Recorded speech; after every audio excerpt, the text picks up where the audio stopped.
Hey, Webmug World Entertainment. Remember we covered the story that Danny McBride was doing a GI Joe movie? Well, apparently he's got the script done and he's saying this is not a comedy, that they are taking this actually very serious. He's also talked in this article about how he actually pitched the movie, because he never actually pitched a full-on GI Joe movie, which is interesting. And it was Paramount who went, yeah, we can't really do that one first. Any chance you could do a G.I. Joe first? So, I think with how G.I. Joe's been handled in the movies, it hasn't worked. Like, the original G.I. Joe with Channing Tatum was like, what the hell is this? Then, the next one, what was it called? Revelations or something like that? Something like that. Was just like, Jesus, what is this? And then, of course, Snake Eyes that came out. And that was just... That's not a Snake Eye movie. You know, he doesn't even become the guy until the bloody end. And as we all know, Snake Eyes #1 isn't Asian. Despite popular belief, he's actually a blonde white dude. But he can't speak. He can speak, but he chooses not to speak. So... they seem to be taking quite a serious approach to this one this time. Now, it sounds like it may not film until some stage next year, so chances are we won't get the movie until 2028, which I think, you know, it's a bit of a long wait for it. There's still, and this is where it does get a little muddied, we still have the Transformers and G.I. Joe crossover to happen.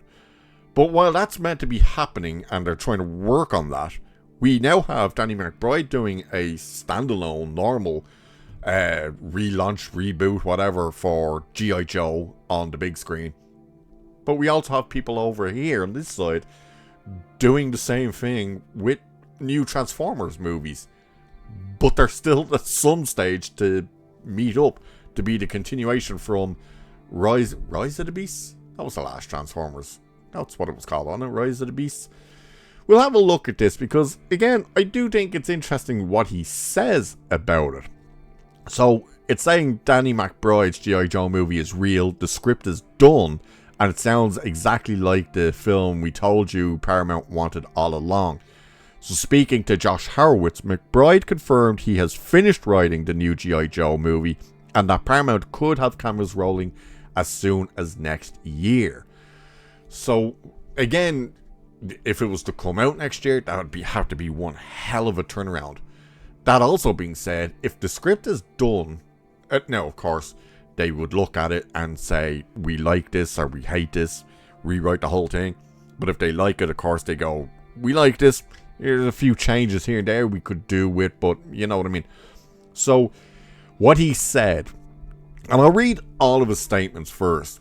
And because that also includes what he originally pitched. So what he said fully was, I've written one, yes.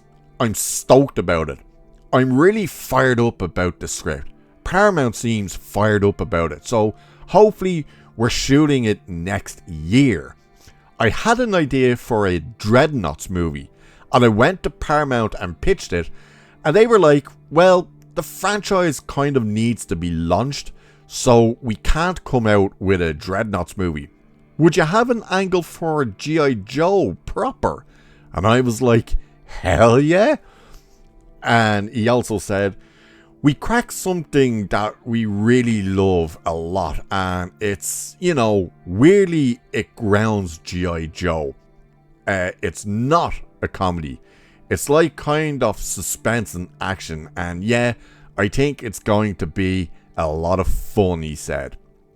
So, he originally went in and pitched a Dreadnoks movie. So, for people wondering what Dreadnoks is, it even says here, McBride revealed his way into the franchise actually started with a pitch for a Dreadnoks movie, the punk biker gang aligned with Zartan in the comics and cartoon. So, he wanted to kind of do a... And this could be because he thought, well, they're going to be doing a G.I. Joe with a Transformer, so the G.I. Joe might be covered, so I'll go with the side part of it, which is the Dreadnoks. And clearly Paramount seems to be interested in like adapting the whole GI Joe universe, because if they said to him, hey look, we can't just launch this end of the franchise, we need you to kind of start the ball rolling with the main franchise, and then we can introduce these characters through it and move forward from there. That's what that sounds like. So it doesn't just sound like Paramount are going, hey, let's just do a G.I. Joe movie and stuff. It seems like they're going, do it properly, and let's see if we can build out the universe. So it's saying, here's the part that matters. Despite McBride's comedy background, this is not a G.I. Joe spoof. And that's where he was saying that they cracked it and stuff. So McBride also made clear this is the real deal for him. G.I. Joe was his childhood obsession, where he said more than Star Wars, more than anything, going back to the cartoons and the comics, and he still has his entire figure collection. Jesus, really? He actually still has like his original collection? Because that would be worth some amount of money, especially if he doesn't have any of it open. He probably does have it open, but you know, if you keep that stuff closed, my good God, the money that goes for now. So, when Horowitz asked who anchors the movie, McBride confirmed the classic roster. You're following Duke and a group of other Joes. So, the question now is, who's going to play Duke? The setting is a deep cut straight out of the Larry Heyman, I think, comics. Springfield, the ordinary looking American town that is secretly run entirely by Cobra. So there's that town in the comics, Springfield, which is a town that's secretly all Cobra. So that is where our film takes place. McBride also teased casting is already heating up, where he said, we have some pretty interesting people lining up to be in it too. I don't want to get ahead of myself, but it looks to be like it's going to be pretty fun.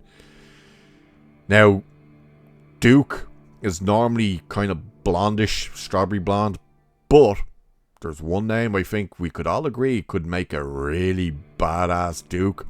Do you realize who I'm about to say? I think you're all on board with this. None other than the man himself, Henry Cavill. I'm just saying. Come on, guys. Would you not take Henry Cavill as Duke? At least he'd be a hell of a lot better than Channing Tatum was. Keep in mind, Channing Tatum hated that movie and hated that role so much that his agreement for coming back for the sequel was, I'll come back as long as you kill my ass off in the first 5 minutes. And they did. And people weren't upset about that.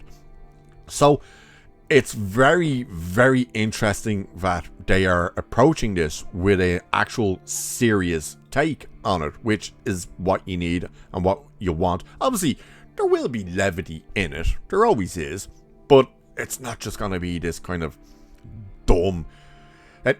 It's not going to be Tropic Thunder, but in the skin of G.I. Joe. Let's put it that way. But the fact that he seems to be saying there's already interest from people to star in this and whatnot. Curious to who they're going to get to direct it as well. That's important. And what kind of revisions they might do to the script. But overall, it sounds like he's gone back to the comics and the original cartoon and has really kind of dove back into that and said, that is what we need to do. So maybe one of the stories will be something from that. But let me know what you guys think about this idea, because I think we were all pretty nervous when we heard Danny McBride was writing a G.I. Joe movie, but it sounds like it could be interesting. But again, let me know what you think, or what do you think about the idea of maybe Henry Cavill playing Duke, or at least someone in this universe, and who would you pick to be in it? Let me know. And with that, I shall leave it there for this one. So do like and share and subscribe and all of that good stuff. Cheers. I'll catch you in the next one.